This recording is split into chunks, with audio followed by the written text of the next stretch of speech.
সেদিনের জমি ফেরতের দাবিতে আপনারা সোচ্চার হয়েছিলেন রবীন্দ্রনাথ বাবু, কিন্তু আজকে সরকার পরিবর্তন হয়েছে। আজ সন্দেশখালীতে জমি দখলের যারা অভিযোগ তুলছেন তাদের জমি ফেরতের দাবি তুলছেন, সেটা কিভাবে আপনি দেখছেন? সেটাতে আপনি কি ব্যাখ্যা দেবেন?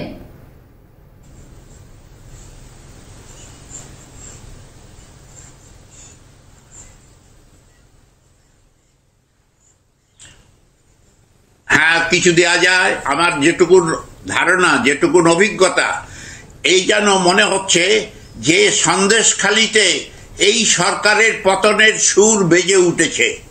যদি যথাযথভাবে তার প্রতিকার না হয়, আমার বিশ্বাস আগামী দিনে এই মমতা পরিচালিত তৃণমূল সরকারের, বামাটির সরকারের পতন সুর বেজে উঠেছে এবং সে পতন বেশি দূরে আর নেই, কাছেই চলে এসেছে। কেন ব্যারিকেড, কেন 144 ধারা, দেখেন কেন এই মায়েরা বলতে পারছে না যে আপনাদের সামনে বলছে পুলিশ মারছে যাতে না বলে। থালা খেতে পারি না, দিনের বেলা ভাত থালা খেতে পারি না, রাতের ঘুম কেন নাই, বাচ্চা কাচ্চা না, মাঠে থাকি। ভোটার ইলেকশন এলে ঘরে ঘরে যাবে, যদি না দেয় তখন অত্যাচার করে আমাদের উপরে, বলবে যে তোমরা যদি ভোট যদি না দাও তোমাদের ঘর দশ হবে। কিন্তু আমাদের কোনো সুযোগ সুবিধা পাই না, আমরা কোনোদিন পাই না, আমরা কোনোদিন আমরা খেটে করি, খেটে বাড়ি আমরা বাড়ি বসে আছি, ওরাই ছাপ্পা মেরে নিচ্ছে। ইতিমধ্যে মহিলা মোর্চার তরফ থেকে যে প্রতিনিধি দলের সদস্য তারা যাচ্ছেন, যে গ্রামের ভিতরে যাচ্ছেন এবং প্রত্যেকটি গ্রামবাসীদের সঙ্গে তারা কথা বলবেন, যারা ইতিমধ্যে একেবারে অত্যাচারিত, সেই অত্যাচারের কথা এবং সেই অভিজ্ঞতার কথা তারা শুনবেন সামনে থেকে এবং রিপোর্ট সংগ্রহ করবেন। ইতিমধ্যে মহিলা মোর্চার তরফ থেকে প্রতিনিধি দলের সদস্যরা তারা গ্রামে প্রবেশ করছেন। বেড়মুচুর এলাকায় যে স্থানীয় যে গ্রাম রয়েছে সেই গ্রামে ইতিমধ্যেই তারা প্রবেশ করছেন এবং সেখানে একেবারে বেড়মুচুর এলাকায় গ্রামবাসীরা প্রত্যেকে কথা বলছেন। আমাদের বিরোধী দলনেতা সবাই ঢুকতে চেয়েছে, সবাইকে আটকেছে। কারণ দেখছেন কেন আটকেছে? কারণ এই মহিলারা সত্যি কথাটা সামনে আনবে বলে।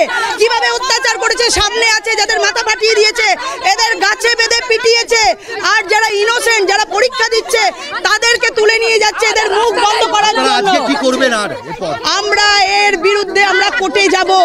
মানুষের গণতন্ত্রকে হরণ করছে, লোপাট করছে, মানুষের মুখ খুলতে দিচ্ছে না। আজকে নন্দীগ্রাম আমরা সিঙ্গুর দেখেছিলাম, এখানে সারা পশ্চিমবঙ্গ এখন সিঙ্গুর নন্দীগ্রামে পরিণত হয়েছে। আমরা এর থেকে মুক্তি চাই। এখানে ইমার্জেন্সি লাগু হয়েছে, মানুষকে কথা বলতে দেওয়া হচ্ছে না।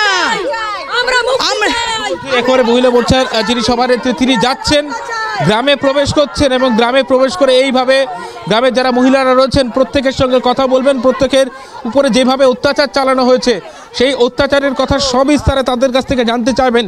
প্রথমত পুলিশের তরফ থেকে আটকে দেওয়া হয়েছিল এবং প্রতিবাদ জানানো হয় এবং একেবারে রাস্তার উপরে বসে পড়ে প্রতিবাদ জানান মহিলা মোর্চার তরফ থেকে যিনি সভানেত্রী তিনি রাস্তার উপর বসে পড়ে প্রতিবাদ জানানো হয় এবং যেভাবে একেবারে রাস্তার উপরে গাছের গুড়ি ফেলে রেখে আটকে দেওয়ার চেষ্টা, সেই চেষ্টা ইতিমধ্যেই করা হয়েছিল এবং সেখান থেকে সব মিলে এইভাবে গাছের গুড়ি ফেলে রেখে আটকে দেওয়ার চেষ্টা করা হয়েছিল এবং সেখানেও সেই পুরনো ইতিহাস, রাস্তা আটকানো, গাছের গুড়ি দিয়ে রাস্তা আটকে দিচ্ছে যাতে আমরা যেতে না পারি। দেখে নিন কিভাবে অত্যাচার হচ্ছে চারিদিকে, সত্যি কথা যাতে সামনে না আসে। ইতিমধ্যে একেবারে অভিযোগ যেটা রয়েছে, গ্রামের মধ্যে একেবারে গাছের গুড়ি রাস্তার উপরে ফেলে রেখে আটকে দেওয়া হয়েছে, পথ আটকানো হয়েছে এবং সেই ছবিও সরাসরি দেখা যাচ্ছে।